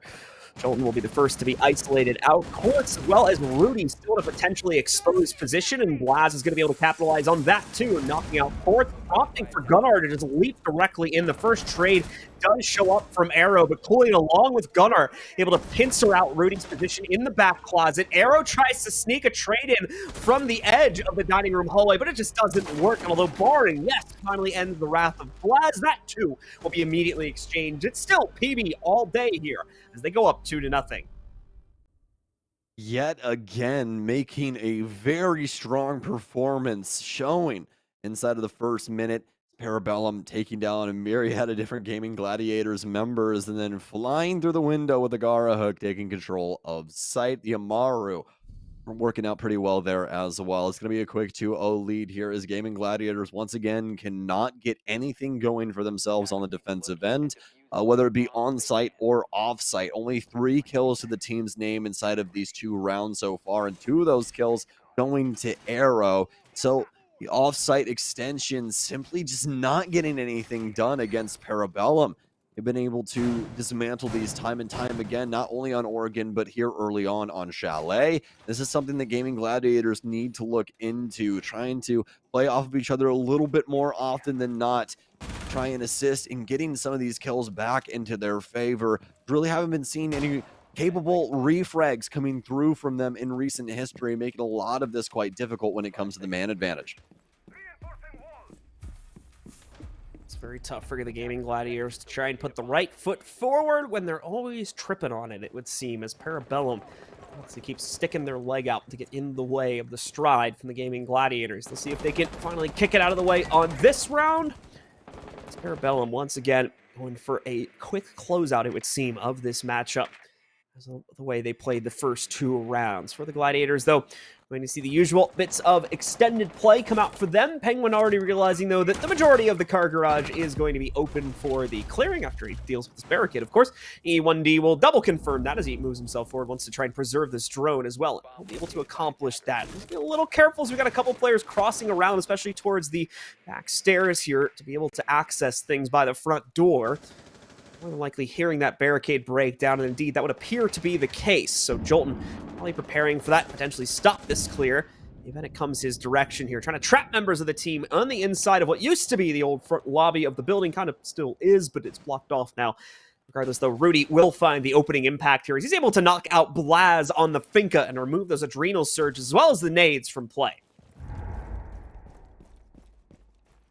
Big pickup onto Blaz as time and time again he's taking control into his own hands, and one of the deciding factors for Parabellum with a lot of their rounds. Nade out will be able to get off a lot of the equipment around the area for the garage panel.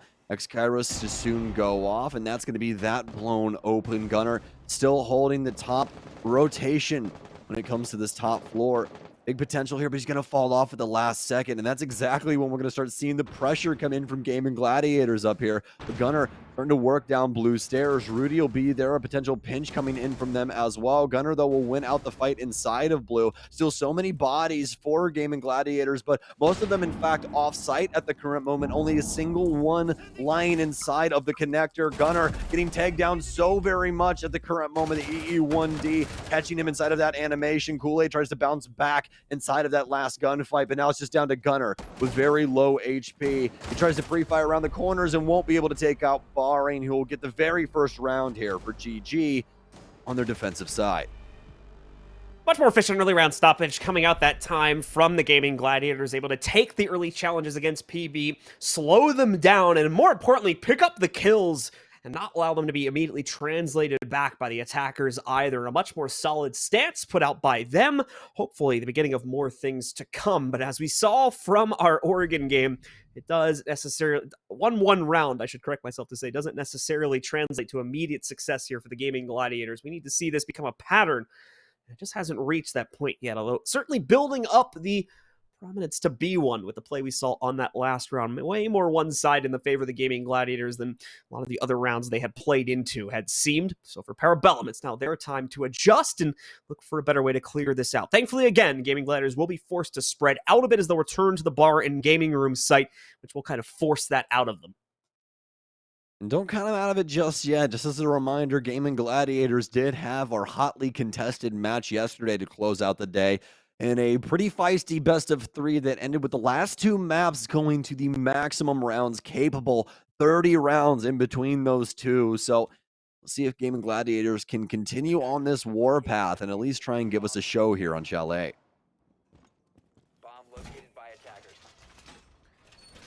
So we will continue to see how Parabellum looks to take control of this series and how the Gaimin Gladiators looks to steal that control away from them. No surprises with regards to the layout of operators we will get here for the Gladiators' own defense. And for Parabellum, again, no real reason for them to change anything up either. This is one of those maps where you can bring a pretty straightforward operator lineup and you really don't need to alter it too much on the attacking side unless you just put a comfort pick to sneak in. Like we're going to see from Gunnar right now, as he's going to go for a sneaky little Twitch free pick here.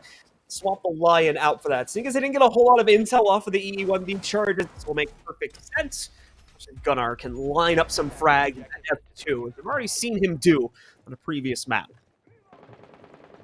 A lot more frag potential, a lot more drone potential as well, and can potentially get rid of a few defensive standpoints on the utility game with those Twitch drones.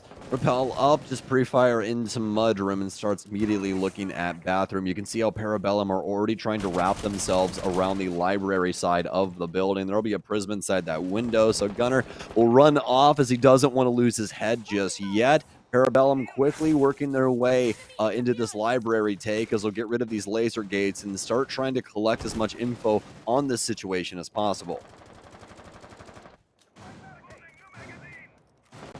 Blaz prepared to move forward. It's not actually going to be him that strikes first. It's Penguin on, I believe, the library repel. That's going to be able to find Barring first off through the window there, taking him down, eliminating the Jaeger.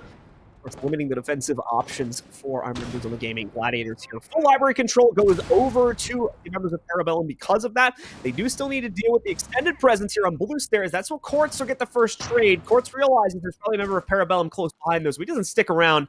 Dashes down to the bottom of those steps immediately afterwards. And Jolton, who was in the usual extended library position, has now hopped over that, gone down. Also, be able to await the eventual drop in the Parabellum roster as they get ready to assault the site. much better kind of timing control coming out from the Gaimin Gladiators. They're not falling victim to not too long in their extension. This laser, though, yeah, that's going to give Quartz away as he tries to go up the steps. Gunner will see him coming from a mile away and knock him out. Parabellum, power position right now. Plenty of time to continue their reconnaissance of the site. Kool-Aid taken down, though, from Rudy as he's caught soul-searching into the site. Jolton will pick up yet another one as he'll grab man advantage. Arrow actually down, so it's actually equalized at the current moment. Blaz knows this, and he'll chuck a nade over his current position. Another nade deep. Will he check tight left here? He will, but not tight enough. Blaz actually makes the move, and Eska, he'll take down Jolton. Parabellum out of nowhere, winning the 2 versus 2, and yet again, it comes with disjointed fights. Man, just like 360'd someone, I'm pretty sure, right there. Having to back out, pull off the quick adrenal surge, and then whip it right back. Nicely done by Parabellum to recover there. As, once again, just to give credit where credit is due, the Gaimin Gladiators doing a much better job here of spreading out their pacing, making sure they don't lose too many players on the extended game, actually kind of unleashing the Parabellum members back to the site. But it's all for naught right now. Parabellum players just on a different level, able to shut down clutches like this, so they continue to lead and advance it at 3-1. Growing stronger, it seems, with every single round. Number 5 now. So we've got just this assault and one final one afterward before we switch sides and throw Parabellum onto the defense. They're going to look to try and steal away the dining room one final time here to secure a 4th round. And that's the danger of being the one to pick a map like Chalet when one side is so favored. You don't get to pick the side, you only get to pick the map. And if the other team is competent, then they can more than likely deal a lot of damage on that favored side. And that's what we're starting to see here from Parabellum as they've put the pieces together. Gaimin Gladiators trying to add more to this puzzle, but time and time again, Parabellum better in the situation as they just locked down that 2 versus 2. They're feeling comfortable with this operator lineup yet again, as they'll stick to Gunner on the F2. The Twitch, as we most likely call it, but that gun's so very important to that overall kit. And Gunner now going to be looking for another angle and a potential frag that just goes by the wayside inside the piano. And that will be the at least initial peek into the site here for round 5.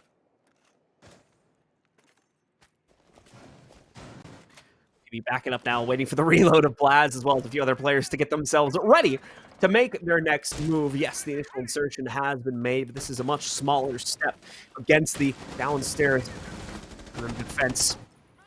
Hero is going to be trying to fend off that initial play from PB to be able to kind of just swing into the piano upstairs room and take that away, but still to go fairly well, all things considered, for PB here. Penguin now popping into it as he tries to swing around the bend, but that is going to get eaten up quite quickly as he tries to go through that. We'll have it destroyed, and we'll have to try and gain the intel through another method, as another window is opened up, I believe, over on the balcony here to get direct vision access into the office upstairs, and that is going to force a few members of the Gaimin Gladiators a bit further back here as well to defend from the inside of just the bedroom, as well as Solarium sitting on the top floor.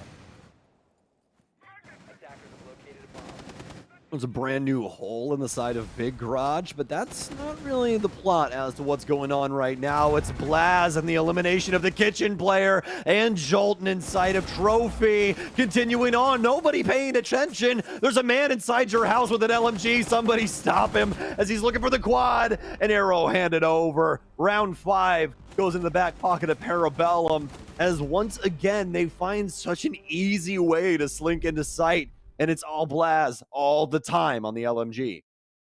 PB continue to run the gauntlet here.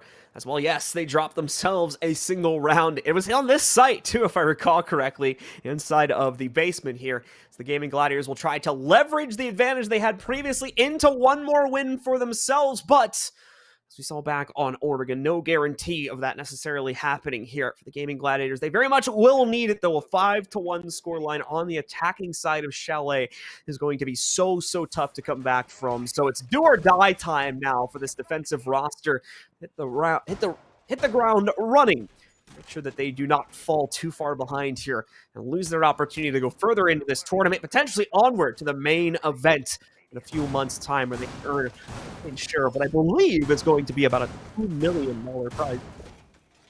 Yes, indeed. And honestly, I agree with the original statement. They need to hit the round running here because this is the last round, round 6. And if they don't, we're going to have a very similar circumstance to what we had the last time. Parabellum with 5 rounds in a singular half. And that's where they were able to negotiate back and forth with Gaimin Gladiators just to get 2 rounds over and simply trading rounds back and forth. Yes, Gaimin Gladiators able to get 2 of their own, but I mean, obviously these having a massive difference in between their 2 values as Parabellum was able to win things on Oregon there. And with that being said, Parabellum onto the field for their last round, or potential last round, I assume, on offense, with Gaimin Gladiators still having the ability to try and get us to overtime eventually. But if Parabellum have anything to say about it, this is more than likely on the blazing path towards a PB victory. But it requires some more effort here. So they'll blow open the initial panel here. The Electro Claw will not trick it on out from Arrow, so Kool-Aid will be managing this angle here for quite some time. Can see Gunnar just swinging in again. These LMGs, always such a surprise for the Gladiators members, as Gunnar is able to take swift control of the connector between Library and Blue Stairs and use that to bully Quartz out of the roster. Arrow, though, is going to be able to get revenge for that. He trades the kill back, and Barring gets one better as well here with his slight little pixel angle from on the outskirts of the Library position. Another kill found against the diffuser carrier as well, just outside of Snowmobile Garage. So that's going to leave the diffuser in a very awkward position. Not the greatest setup right now for Parabellum. Penguin's going to have to jump down there when the rest of the team is ready to execute and pick it up real quick, but they'll also have to be ready to take an immediate fight, as Barring and Rudy have now both fallen back and are going to be available here anymore to be knocked out off the site. Frag grenade. Oh, Eska! If that was cooked a little while longer, he's more than likely more of a self-imploding kind of situation, but currently Gunnar with solid position, knows there's a player in behind the bookshelf. Will take down 1 and make it 2. EE1D to lock things down as well, as this is going to be a pretty early round execution, but Jolton able to pick up a kill, but now he's the only Gaimin Gladiator alive. Stuns in, Nitro Cell out. Not a big push yet from that side, though, as he's being collapsed upon. The case will be picked up. Parabellum is trying to guarantee a successful plan, a successful objective play. As a lock things down inside of Connector. You can see Eska managing this at the current moment, and Jolton knowing that he has to try and find some success for himself early on here. Should have tried to go for it a little bit earlier just because of the gun power. Now both of them available to try and take the gunfight, and the Sledge will get it done of Eska. It's going to be a 5-1 half here for Parabellum on Chalet. Parabellum going for the throat of the Gaimin Gladiators here, not giving them an inch to try and squirm out of this grasp either. It's only that single basement round is claimed earlier on in the half. Parabellum immediately getting revenge for that too on the retry. Now they take on the defensive mantle and need to close out just 2 out of the 6 upcoming rounds. And they will have not only this map, but the series along with it, as well as the elimination of the Gaimin Gladiators and a spot, of course, in the lower bracket finals come tomorrow. They're going to have that matchup as well, potentially getting themselves ready for the grand finals. They can go onward and defeat the loser of the matchup between SSG and the Leftovers, which is currently, if it hasn't already finished, is currently going on over on our main stream, ladies and gentlemen. If you're interested in checking that out, feel free to head over towards that main broadcast, along with the other NA teams currently in contention here. The round begins for PB, and they are going to go towards the office site, actually, which is a site where we didn't see a whole lot of play for the Gaimin Gladiators. They'll take this on the cheek and see if they can go straight up second floor defense, send themselves out from it, and try to limit the clear for the Gaimin Gladiators, whether it's going to be from Solarium or Library side. Well, with these 2 maps almost under our belt at this point, if you want to favor Parabellum winning this quite handedly, Gunnar and Blaz both look fantastic with this roster at the current moment. Excited to see what they have in store for us here for stage 2 in a couple of weeks, but at least up against Gaimin Gladiators at the moment, they are looking like they slot in quite nicely. Blaz, though, now has some fresh holes inside of himself, so add some natural AC. I'm assuming there have to cool himself off after that insane offensive half, but obviously going to be a little worse for wear now as he's leaking just a little bit. But speaking of leaking, Eska also now dead to the world as Arrow will find him on the rappel. That nice crossfire that they apply usually to the master window. So Eska down, Blaz heavily injured as well here. Maybe you're having trouble exercising their will from the defensive side, but finally they're going to be able to be met with success as they knock Barring out. Bring the numbers down to an even point, and at the moment, Gaimin Gladiators have no immediate course correction for that. Jolton as well, nearly being found out here as we see an attempt to peek from Parabellum. They're going to continue to play with it. Jolton's trying to stay steady here as he does have himself a nice position behind a pillar where he shouldn't be able to be found out. Quartz obviously lining up his kill with the nade, and Arrow following through to finally finish off Blaz, leaving it just on to Gunner as well as Penguin here. Penguin also really on his own in the position by the site. The site itself very much open for the taking, so Gunner and Penguin going to try and play this out for a post plant more than likely. Gunner still with some potential to stop the outright execute. Keep in mind the Gladiators have still not gone for the swing directly into Solarium just yet, but they'll be free to do so now as Gunner over peaks into it. Allows for Quartz to have the winning angle to take him down. That leaves Penguin on his lonesome here. First challenge potentially about to come his way from the window side, but I believe the Gaimin Gladiators trying to figure out exactly where Penguin's going to be playing from with a drone first. And obviously, Penguin will be looking to avoid that. The cross nearly sent out against him. The same again from Solarium, but he gets aggressive, swings out, catches the first player, knows the rappel is coming in for the movements of the other player just on the outside. But on top of that one, there's also another one that moved up through Solarium, so he's got to get ready for that. Tries to swing in, prepares for a player at the window, tries to dash into the open, but it's so awkward, the animation when you come out of that. He's not able to recover from it in time. Finally meets his maker here as the Gaimin Gladiators get things started off to a good run on the second half as they take control of the opening round. I'll be honest, that was just really mad unfortunate for him. He actually dashed into the position to try and get in behind the bomb chassis, but since one of his feet actually hit the hatch and the opening in the hatch, it stopped the animation. So he just stopped dead in the middle of the room and got shot instead. Super, super unfortunate for him as the play was actually starting to come together. Kind of a potential there to clutch things out. Obviously, Gaimin Gladiators have a lot of pressure still to have inside of the dying moments there. But, I mean, it just requires a little slip up. And a round like that can still go the way of the lone man still alive. But Parabellum still only requiring 2 rounds to close things out. But Gaimin Gladiators not allowing just one yet on this half. So close out the initial one in their favor. Now round 8 on the docket here. So we will be reattempting the same site for Parabellum. They feel as though there's something still left in the tank on this top floor. And they can get it a little bit close there, but maybe some overswinging really playing into that gave up quite a few of their bodies, especially going into kind of that mid-round. PB does realistically only need to control one site here because they can win that one, drop a few more rounds, and then come back and do it again on the rerun here. So might be looking to try and make office that site for themselves here. So we'll see if the retry leads to success. If not, more likely we'll see them venture over towards one of the first floor sites in Bar or Trophy, where they attempt something like the basement play to round it all out. Only the 2 rounds needed here for Parabellum, so it's all focused on getting themselves to a base point where they can build off of it. They get the 1 additional round they would need. Quartz already working on the clear towards blue stairs. He'll link up with Barring, who will work himself in through the side door and call that off. Not going to be much resistance here from PB. There is 1 player in the basement. Penguin would potentially be lurking around from that position. We weren't able to see him lead this into too much in the early round on the first play as well, so we'll have to wait and see if he potentially gets a right to initiate here in the second.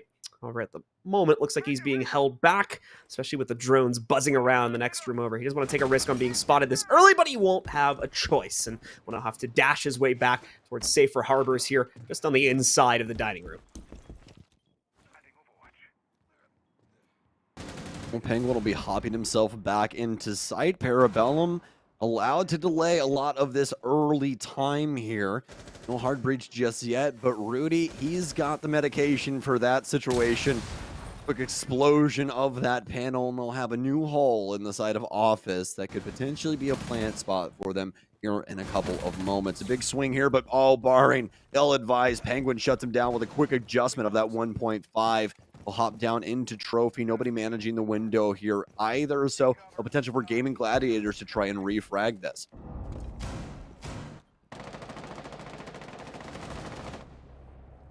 Nope, going to be able to pick up that refrag as Eska, inside of the bathroom of all places, will be found out here, leaving actually a pretty big part of the site defense open at the moment. Not going to see anyone on the Gaimin Gladiators try to take immediate advantage upon that. And Penguin does try to hop out the window to go for the refrag on that player, but it's only going to give himself away. He is locked in a cell now. Is going to try to hop out here, dash his way around. He's got to go a long way to get into a good harbor. But the good news is the rest of his team is fragging out, is being a huge distraction now. And it works out perfectly with Gunnar able to line up these last 2 kills, and the rest of the team able to shut down the initial attempt. Great piano defense there from Parabellum Esports. Fantastic shots coming out of that and Penguin making a little joke there about running outside, and I mean that is quite the distracting thing for the offense when you just have that blinking on your screen all the time. Operator detected outside, and well, for Gaimin Gladiators, it's gonna throw just enough of a spanner in the works to make it where Parabellum will be able to muster that round that will guarantee themselves overtime. We're looking for the kitchen dining defense now here for their potential last round, as they were looking into Jaeger initially, but have rested on Wamai.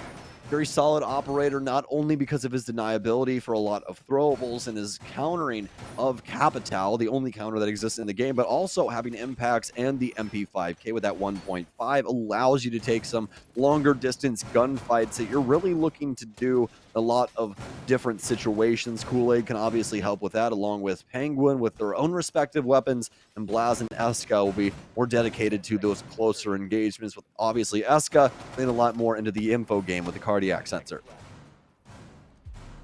It all comes down to this, with the repicks now locked in for the Gaimin Gladiators. They have to hope that this roster will bring something to bear. Already finding success on the initial play upstairs in office. Bit of a different real estate to clear, or a bit of a different part of the map to clear out this time here for the Gladiators. Still wanting to get access to office, of course, but that'll be a lot easier. It'll just be an extension, if anything at all, played into by Parabellum. Obviously, they're downstairs in the kitchen site this time, so a bit more focus played onto that.